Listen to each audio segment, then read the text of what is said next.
Item ಯಾವುದೇ ಇರಲಿ try ಮಾಡಿ ಆಚಿ ಚಿಕನ್ ಮಸಾಲಾ. ಆಚಿ ಚಿಕನ್ ಮಸಾಲಾ ಅತ್ಯುತ್ತಮವಾಗಿ ಮಾಡಿದ್ದಾರೆ ಅಂತ ಹೇಳ್ಬೋದು. ಪ್ರತಿಯೊಬ್ಬರನ್ನು ಬೇಡ್ಕೊಳ್ಳೋದೇನಪ್ಪ ಅಂತಂದ್ರೆ ಪ್ರತಿಯೊಬ್ಬರು ಬರಬೇಕು. ಕನ್ನಡ ಚಿತ್ರ ಸಿನಿಮಾ ಥಿಯೇಟರ್ಗಳನ್ನು ನೋಡಿದ್ರೆ ಕನ್ನಡ ಚಿತ್ರನೂ ಉದ್ಧಾರ ಆಗುತ್ತೆ, ಕನ್ನಡ ಚಿತ್ರರಿಂದನೂ ಉದ್ಧಾರ ಆಗುತ್ತೆ ಅನ್ನೋ ಒಂದು ನಮ್ಮ ಕಳಕಳಿಯ ಪ್ರಾರ್ಥನೆ ನಿಮಗೆ. ಬಟ್ ಚಿತ್ರದ ಬಗ್ಗೆ ಮಾತ್ರ ಕಣ್ಣು ಮುಚ್ಕೊಳ್ಳಲ್ಲ ನಾವು. ಆ ಥರ ಕ್ಲೀನ ಒಂದೊಂದು ಇದನ್ನು ನಾವು ಫ್ರೇಮ್ನು ನೋಡಿದ್ರೆ ನಾವು ಪಿಕ್ಚರು ಆ ಮಟ್ಟಕ್ಕೆ ಮಾಡಿದ್ದಾರೆ. ಅದಕ್ಕೆ ತುಂಬಾ ಧನ್ಯವಾದಗಳನ್ನು ಅರ್ಪಿಸ್ತಾ ಬಾಗ್ಬೋದು. ಗ್ಯಾಂಗ್ಸ್ ಆಫ್ UK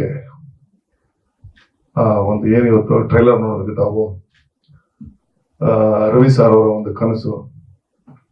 ಅವ್ರು ಫಸ್ಟ್ ನನಗೆ ಕತೆ ಹೇಳಿದಾಗ ಅವರ ಹೇಳಿದ ಒಂದು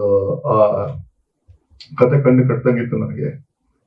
ತದಾದ ನಂತರ ನಾವೇನು ಶೂಟಿಂಗ್ ಹೋದೋ, ಏನು ಸತತವಾಗಿ ಒಂದು 45ರಿಂದ 50 ದಿವಸ ಏನು ಶೆಡ್ಯೂಲ್ ಶೂಟಿಂಗ್ ಮಾಡಿದೀವಿ, ಪ್ರತಿಯೊಂದು ಹಂತದಲ್ಲೂ ಕೂಡ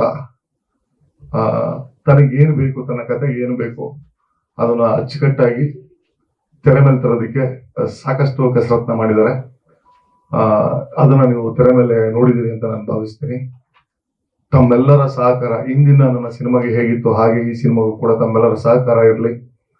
ಒಂದು ಬೇರೆನೇ ಒಂದು ಅಧ್ಯಾಯ ಬರೆಯುತ್ತೆ ಈ ಸಿನಿಮಾ ಅನ್ನೋ ಒಂದು ಅಭಿಪ್ರಾಯ ನಂದು. ಯಾಕೆ ಅಂತಂದ್ರೆ ಮೂಲತಃ ಕಥೆಯ ತಿರುಳು ಬುದ್ಧಿ ಉತ್ತರ ಕರ್ನಾಟಕದ್ದು.